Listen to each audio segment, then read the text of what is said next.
Welcome to Quilter's Architect. My name is Mark. If you have some 5-inch square scraps or some scraps that can be cut into 5-inch squares, I have the quilt for you, Grandfather's Flower Garden. And you can see in this design that you can leverage your scraps and you can bust those scraps by making this quilt. Here's a quick look at the fabric requirements and cutting instructions. You can see that you're only cutting 2 different sizes of pieces from 3 different fabrics, but the vast majority of this quilt will come from your scraps. In this video, I'm going to make this quilt from start to finish, and I hope you'll join me so that you can bust your scraps as well.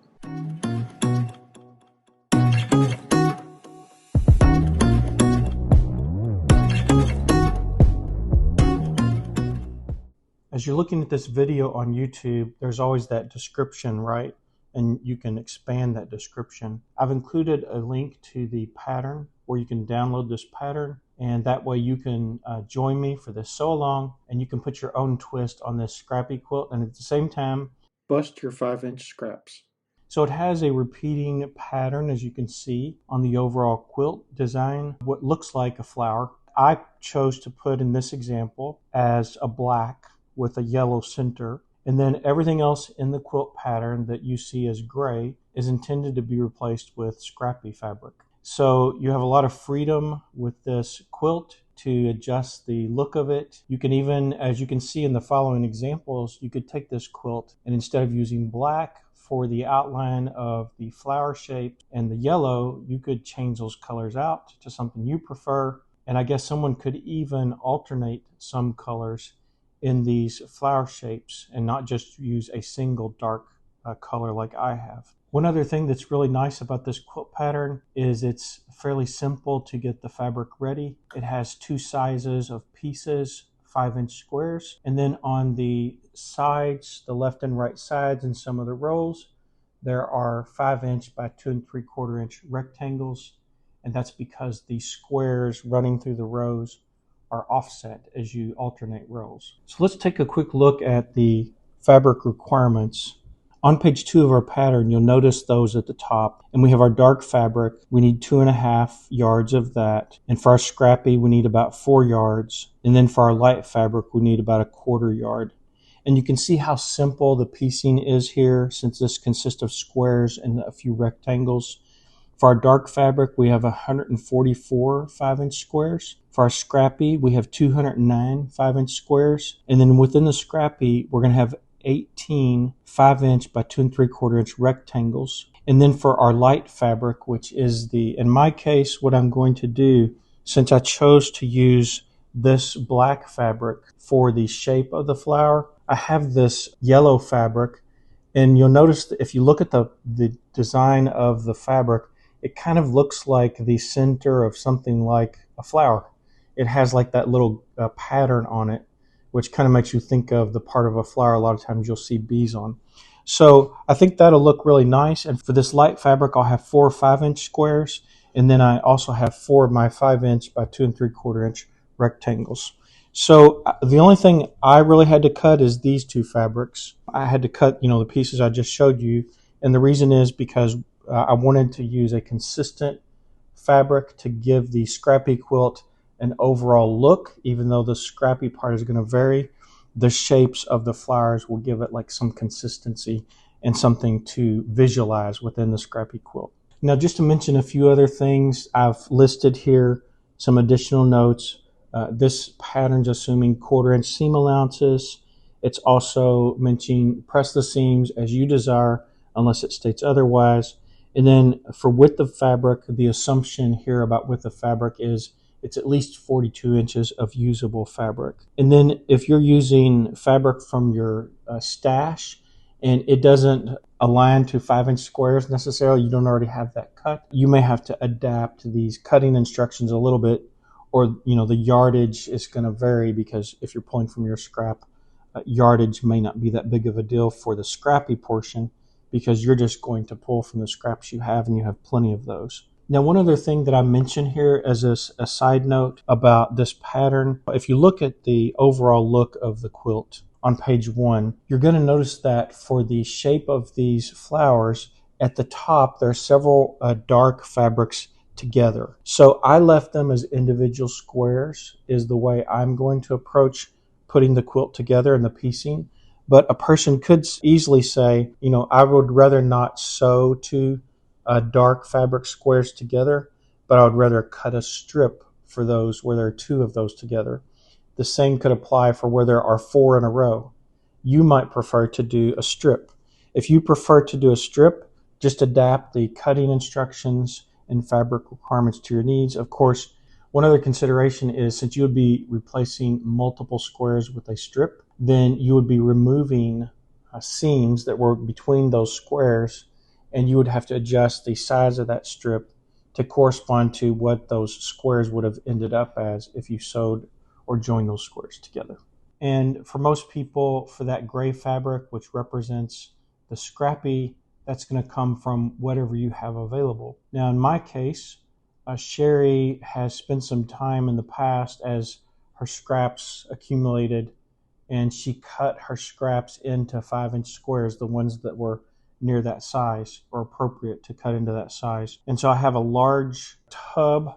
You can see here's the tub of her scraps that I'm going to use for this quilt.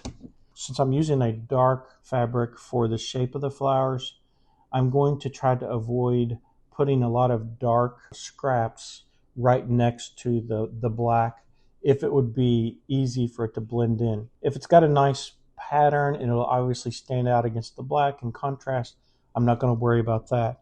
And then of course the other thing, some of the fabric will need to be oriented properly, and some of it also might be from a fabric line. In that case, we would want to be careful, right, so that we don't concentrate a certain fabric line all in one spot on our scrappy quilt, or it's going to look a little peculiar possibly, or draw someone's attention right to that spot. So just as you would usually do, varying the scraps throughout the scrappy quilt. Since this is a scrappy quilt, there could be many variations on what the scrappy portion of the quilt actually looks like, right? But one idea I had, I don't know that I really have the right scrappy fabric to do this, but I thought of, since this is a flower garden, grandfather's flower garden, a person could use a similar groupings of colors to give a visual effect to the scrappy part of the quilt. For example, if you think of a flower garden, often there might be a darker, like a brown or something,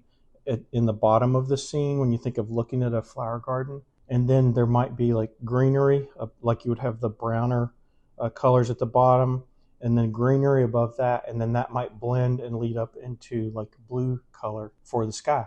So I don't know, it's just one idea I had as I was thinking about this quilt in a scrappy sense. I don't really have that fabric, and I want to use scraps instead of buying fabric in this case to go ahead and use up some of the scraps we have. But you may have your own ideas on how you could vary the scrappy part of the quilt to give it a certain type of effect. That might be pretty interesting as well.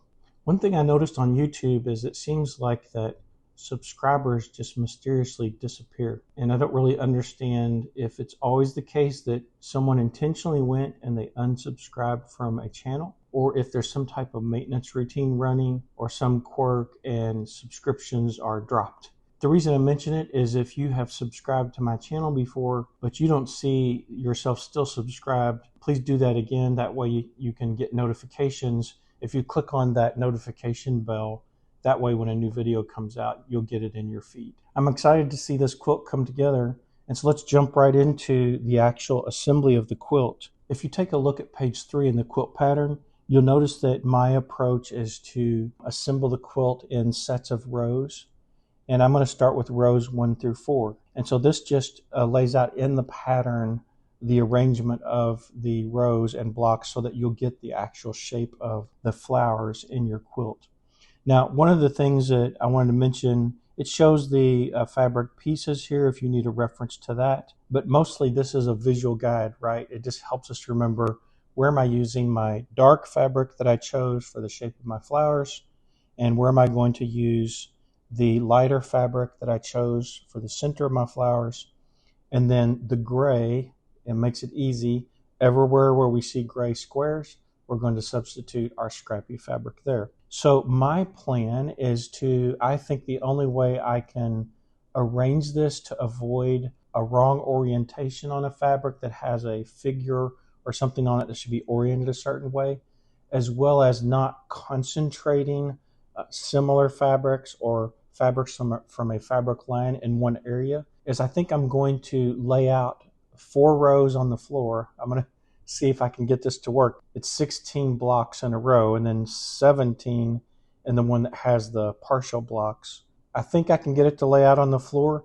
This will be an easy way for me to see in advance instead of just pulling from the scraps as I go along sewing each of the rows. I thought that would be a nice way to get a nice variation in the scrappy part of the quilt.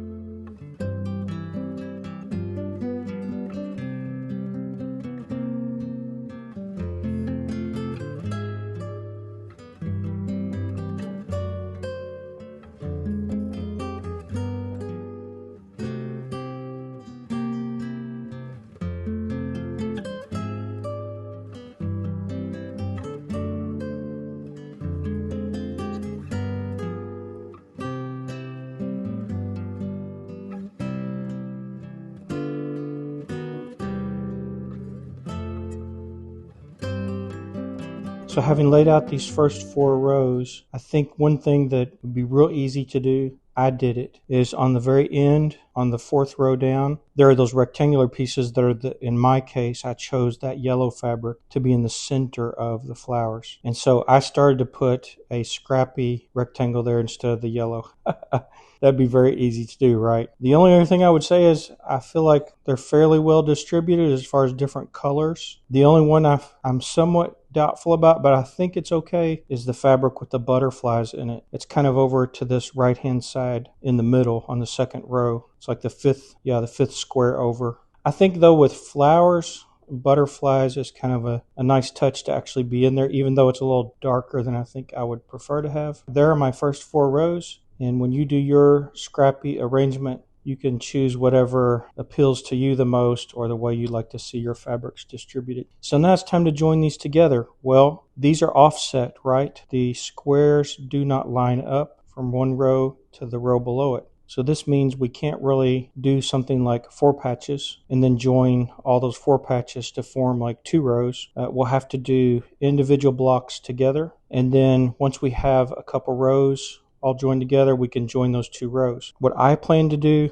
is treat the 2 rows when I join them together kind of the way we do a quilt and a border. Find the midpoint, pin them at the midpoint and at the ends, and maybe in between the midpoint and the ends, to make sure that our 2 rows are, evenly distributed across each other and we're not stretching the fabric or something. Then also that they end up on the 2 ends lined up with each other. So that's my plan of attack. I'm going to get started sewing these squares together to form the first 4 rows.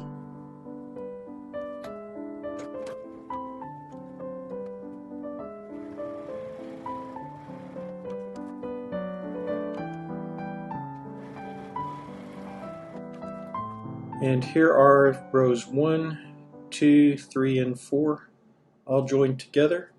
And now it'll be time to join these rows together into the first unit of 4 rows.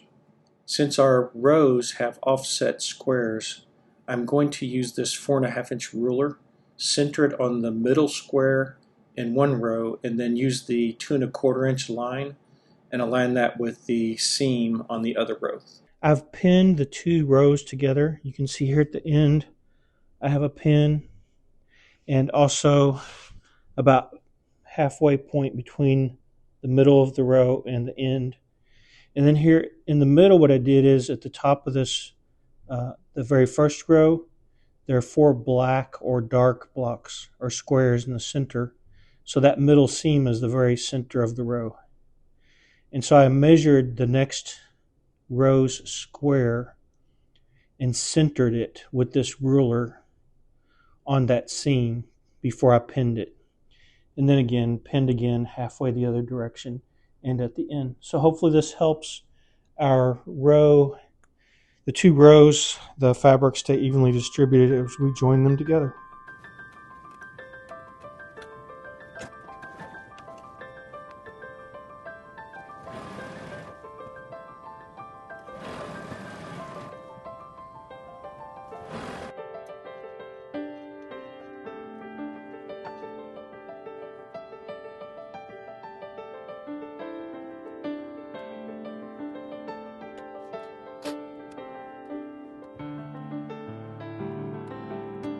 So here are rows 1 and 2 joined together, and I like the way it turned out with the pinning. Since we don't have any block alignment, it seems to align the rows together. I'm going to continue to do pinning, and I think I'll have the best outcome for myself. Other people might be able to do it more freehand, but I think I will pin these. I'm going to move on to join rows 3 and 4, and then I'll join 1 and 2 and 3 and 4 all together to have the first 4 rows done. And here's our first unit of rows 1 to 4, all joined together. This is starting to take shape. Now it's time to arrange the squares for rows 5 to 8, and I'm doing that with the rows 1 to 4 unit already on the floor above it.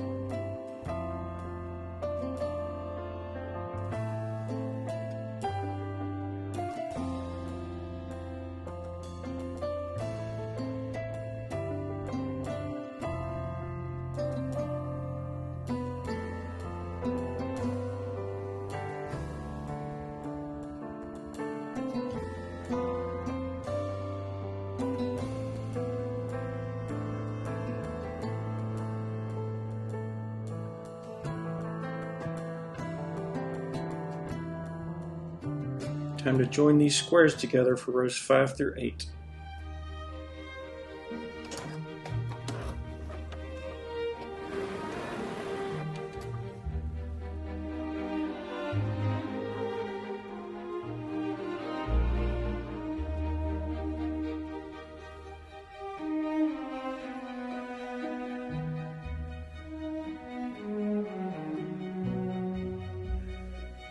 There's row 5 joined together, and here's row 6, and here's row 7, and finally row 8 for this unit. And here I've joined rows 5 and 6 as a unit and rows 7 and 8 as a unit. Time to join these together. Now that I have the units for rows 1 through 4 and 5 to 8 together, starting to see this design take shape. And here are the units for rows 1 to 4 and 5 to 8 joined together. So this is our top unit for the overall quilt. Time to arrange the scraps and squares on the floor now for rows 9 to 12.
Here is row 9 joined together, and then row 10, row 11, and then finally row 12. I'm continuing to pin my rows before joining them, so I have rows 9 and 10 ready to go.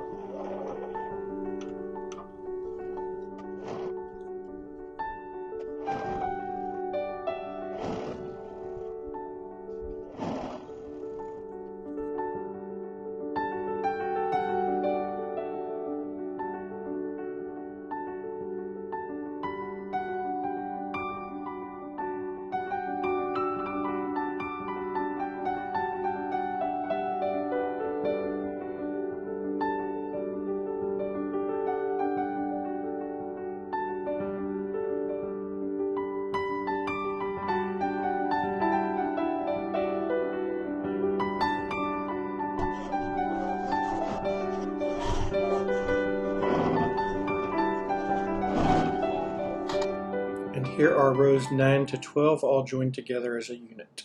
Looking nice. Need to move on to arrange rows 13 to 16 here on the floor.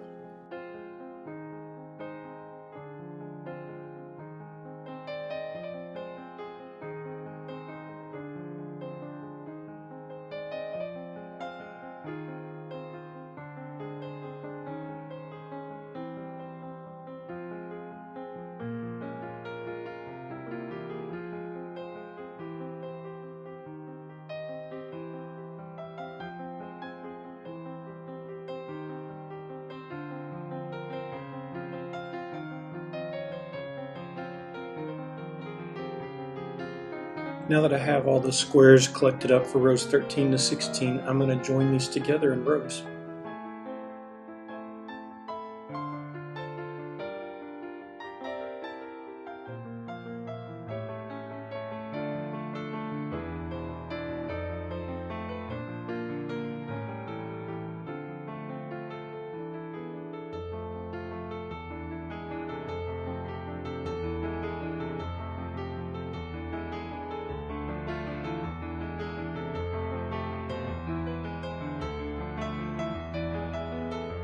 Here's row 13 all joined together, and then row 14, row 15, and lastly row 16. Time to join all these together.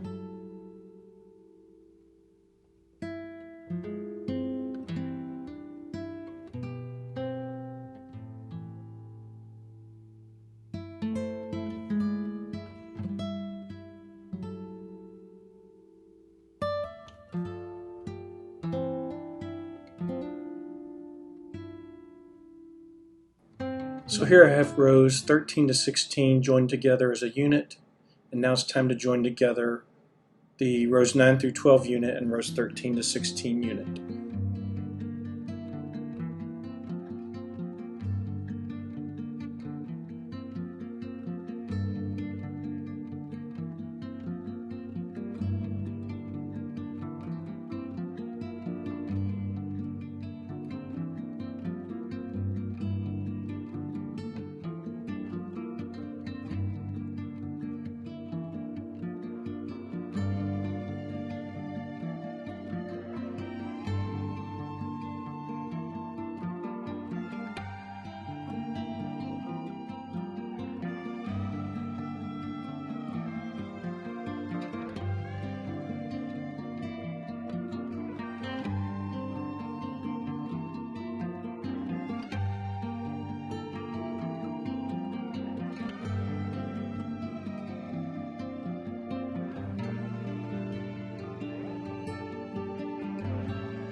So here are rows 9 through 16, those two units all joined together, and this is the middle unit of our overall quilt.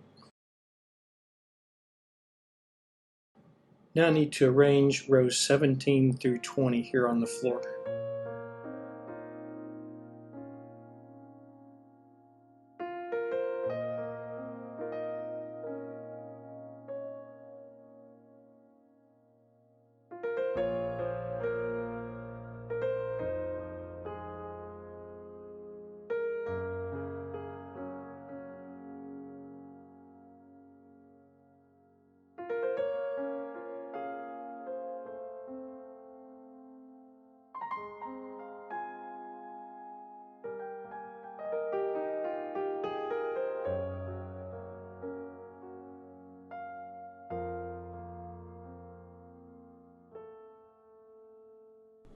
Time to join these squares together from rows 17 through 20.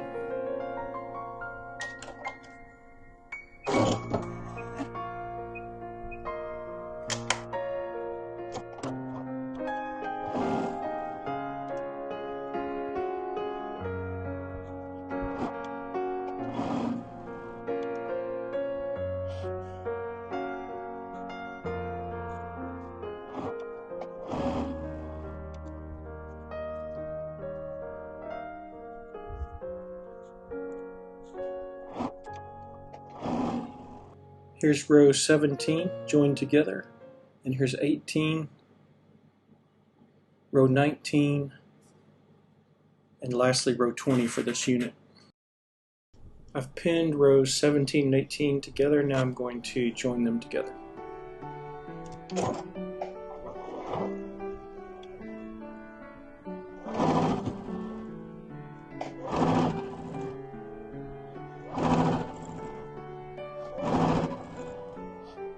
And now that I have my two units for 17 and 18, 19 and 20, I'll join those together.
And here are rows 17 to 20 all joined together.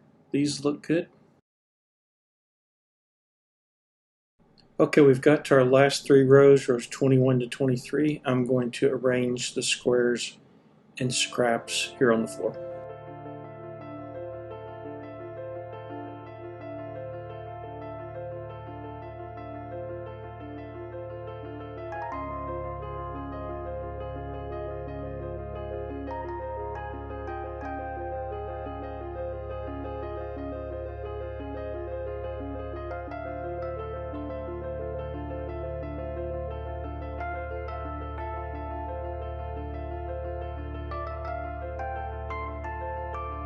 Time to join these squares into rows for rows 21 to 23.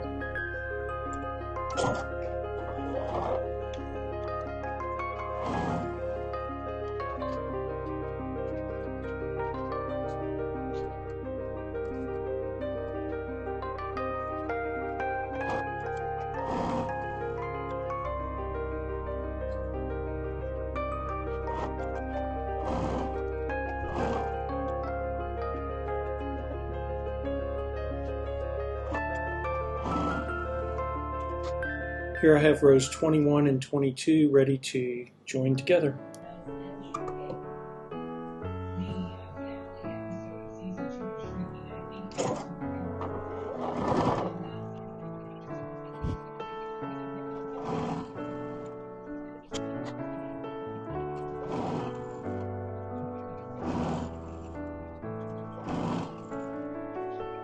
Okay, I went ahead and did row 23. Now that I have all these joined together to form the unit, I'll press these seams.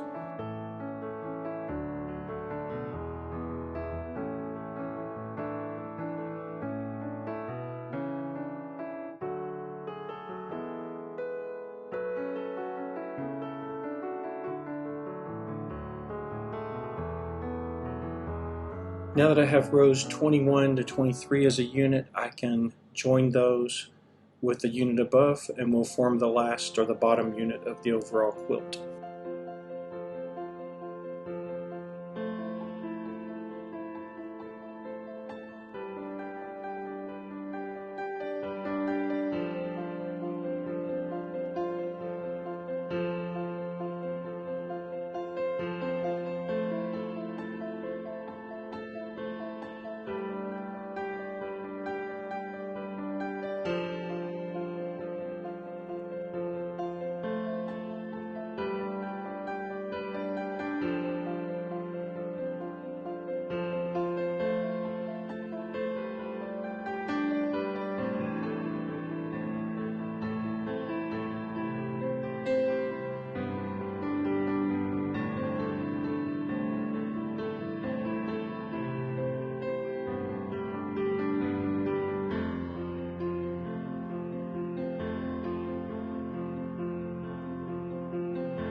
And here's the bottom unit of the overall quilt joined together, rows 17 to 23.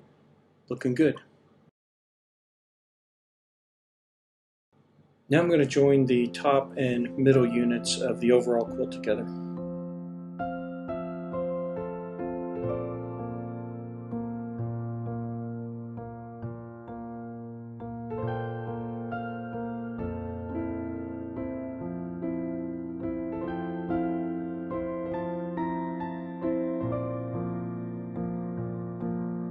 It's getting hard to find a place big enough to lay this out now. So I have the top and middle units joined together. You can see I have the bottom unit there next to join, and so I'm going to do that now.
Okay, down to pressing open my last seams.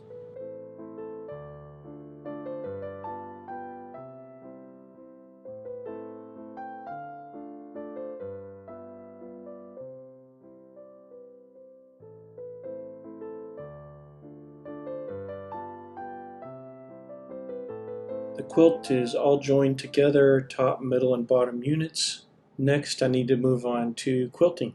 So I have the quilt loaded on the long arm, which involves pinning the backing to the leaders on each side. Next, I pinned the quilt top to a leader and rolled it up. And after that, we cut the batting and loaded the batting into the long arm as well. And here's the quilt pattern that we are choosing. This is, I think, a Baptist fan. I also wanted to share with you the long arm actually running, so you can get an idea of what this is looking like as the long arm is quilting.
There was extra fabric from my backing, and so I went ahead and cut that into 2.5-inch strips, and I have my binding all ready to go here. You can see that it's been pressed. I just need to join it to the quilt. So I'm getting started by sewing the binding to the back of the quilt.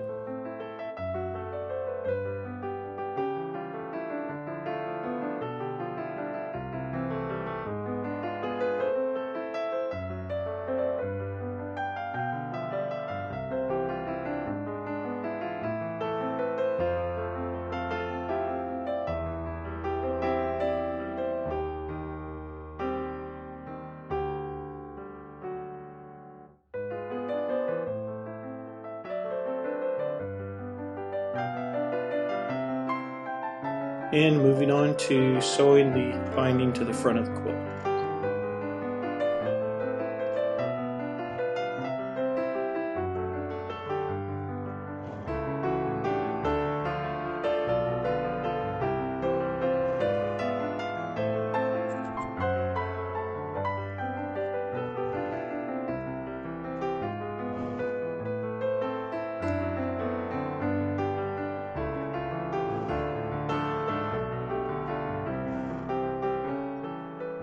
It's always fulfilling and exciting to see your finished quilt.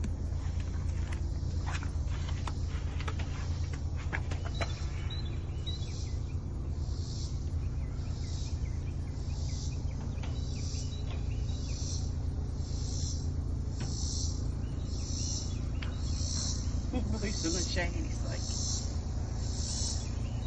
what are you doing out here?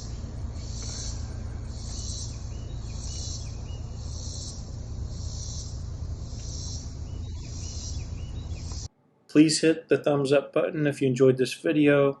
Also encourage you to leave any comments you'd like to share. And until the next video, I'm wishing you happy sewing and beautiful finishes.